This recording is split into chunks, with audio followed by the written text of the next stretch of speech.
Hey guys, welcome back to our YouTube channel Reading with us। यार पापा दिव्य प्रकाश दुबे के अनुसार वो कहानी को आगे बढ़ाते हुए कहते हैं, क्लास शुरू हो चुकी थी। पिछले कुछ सालों में मनोज की आदत थी, जहाँ जाता था वहाँ उसको लोग पहली सीट पर बैठाते। वह अंदर घुसा और उसके घुसते ही सब लोग खड़े हो गए। उसको अजीब लगा। मनोज ने आगे से पीछे तक पूरी क्लास को देखा और हाथ जोड़कर बोला, ऐसे मत करो यार तुम लोग, आई एम योर क्लासमेट। पूरी क्लास में नज़र फेरने के बाद भी मनोज को सासा कहीं नज़र नहीं आई। मनोज कोने में पीछे से 2 सीट छोड़कर बैठ गया। सीट पर आकर अपने आप को इंट्रोड्यूस करने लगे। कुछ ही मिनट में मनोज के चारों ओर घेरा बन गया। हाय सर, किसी ने भीड़ से कहा। सर मत बोलो यार, मनोज ठीक है। मनोज जो भी बोल रहा था सब मुस्कुरा रहे थे। वह सबके नाम पूछ रहा था। मनोज की फोटोग्राफिक मेमोरी बहुत अच्छी थी, उसको एक बार में नाम याद हो जाते थे। कुछ ही देर में उसको क्लास के नाम याद हो चुके थे। क्लास के लोग पहले से ही मनोज से इतना इम्प्रेस थे, उसको एक बार में सबके नाम याद होना सबको जादू जैसा लग रहा था। क्लास में प्रोफेसर के आते ही सब अपनी अपनी जगह जाकर बैठने लगे। अनुषा अपनी जगह बदलकर मनोज के पास आकर बैठ गई। उसने घूमकर मनोज को देखा। मनोज उसको देखकर मुस्कुराया।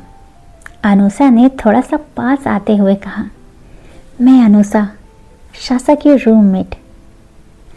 अनुषा मुस्कुराई। मनोज ने उसकी बात नोटिस की और प्रोफेसर को देखने लगा। प्रोफेसर ने अपनी फाइल टेबल पर रखी, चारों ओर देखा। सासा हड़बड़ाहट में क्लास में घुसी। कॉलेज का रूल था कि अगर आप देर से आते हो तो बिना क्लास डिस्टर्ब किए जाकर अपनी सीट पर बैठ जाओ। सासा क्लास में घुसते ही बोली, सॉरी सर, और अपनी सीट पर जाने लगी। प्रोफेसर ने उसे रोका। 1 मिनट सासा। सासा घूमी, सॉरी सर। प्रोफेसर ने बड़े ही प्यार से पूछा, सासा आर यू सॉरी? सासा इतने सरल सवाल के लिए तैयार नहीं थी।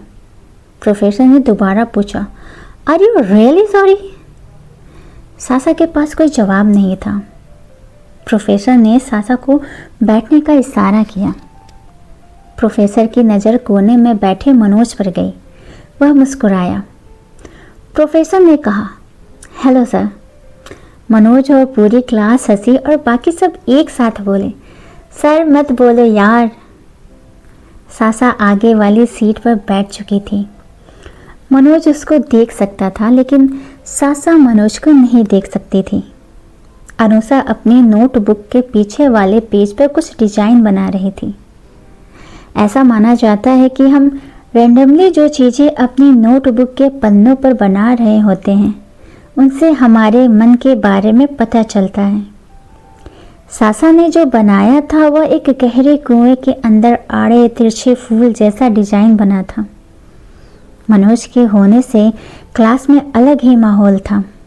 सासा अपनी जगह पर सिमटी जा रही थी।